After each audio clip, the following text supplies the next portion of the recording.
It's your job to sort of work out what on earth is happening with Newcastle out the Carabao Cup last night against Burnley on pens.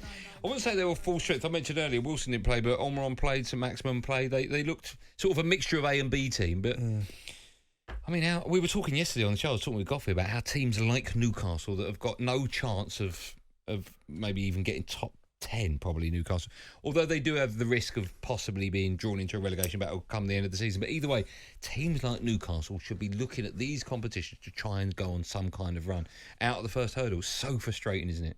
It is frustrating for Newcastle, and I think it comes down to, the way they've started the season, lost all 3 games that they've played in. 4-2 West Ham, 2-0 Villa, and then obviously Burnley last night. It's one of them where they've got 2 or 3 players, it's arguably 2 that are absolutely vital, and Callum Wilson and St Maximin. Almiron, I like Almiron, he's a good player. I think the signing of Joe Willock was a really, really good sign. I think if he can kind of replicate that for me, certainly showed at the back end of last season. If he can, but it's a big ask. But you shouldn't expect him to come in straight away and be the exact same. It's going to take him a little bit of time again. But other than that, you'd have to say they've got a lot of players that are okay. But in terms of being able to prioritise the Cup and the League, I don't think the squad's big enough. So I think it was all going to suffer. And yeah, you're right. I understand what you're saying in terms of prioritising the Cup and trying to go all the way and have a good Cup run. Maybe get the fans on side. Maybe try and get yourself, especially the League Cup. But I just think if they do that and just say Maximum, he played last night, picked up an injury, or Callum Wilson, then you're back to square one. Because we saw it last season, they went for a period where they were absolutely struggling. The moment St Maximum came back and Callum Wilson, they ended up finished 12th. I know it was I think it was 1 point above 11th and then above 13th. But then I think only 5 points above them. So it was one of them where it was a case of, we know how important these two guys are, but when we saw, I think it was Dwight Gale played last night, and without Callum Wilson, it seems like they lose that vocal point. Do you know what I mean? That talent. Is it the right thing to do? Listen, they wouldn't have done it on purpose, I know that, but it's the right thing to do for a club like Newcastle just to make sure they remain in the Premier League. Cup runs are irrelevant. Well, cup runs aren't irrelevant, because I think the Newcastle fans would like to see them show a little bit of ambition in the Cup, and try and go as far as they can in the competition, at least go out swinging.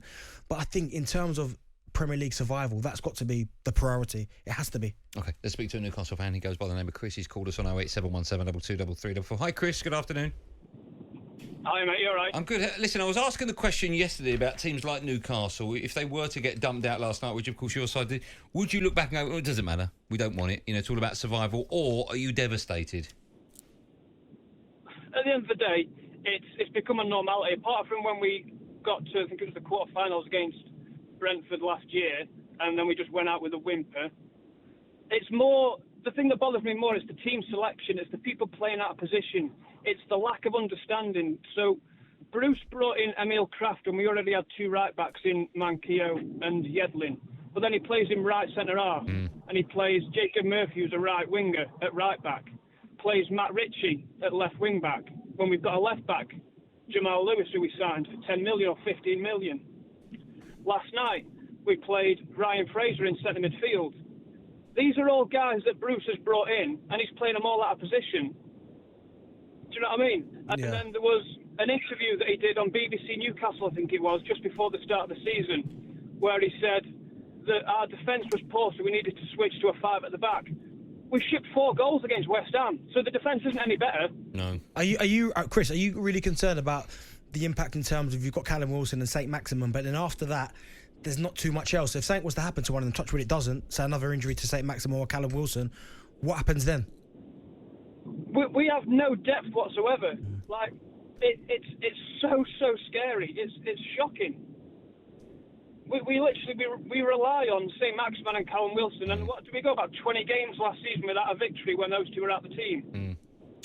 Chris, thanks for your call. Listen, it's the same conversation we have with Newcastle every single year, and a lot of clubs as well, like Newcastle, it's all about survival. I understand it from both perspectives, but the owners and of course the fans. But the bottom line is the fans deserve something, especially Newcastle fans. They've got such a big following. They've had no success for so many years. What do they do?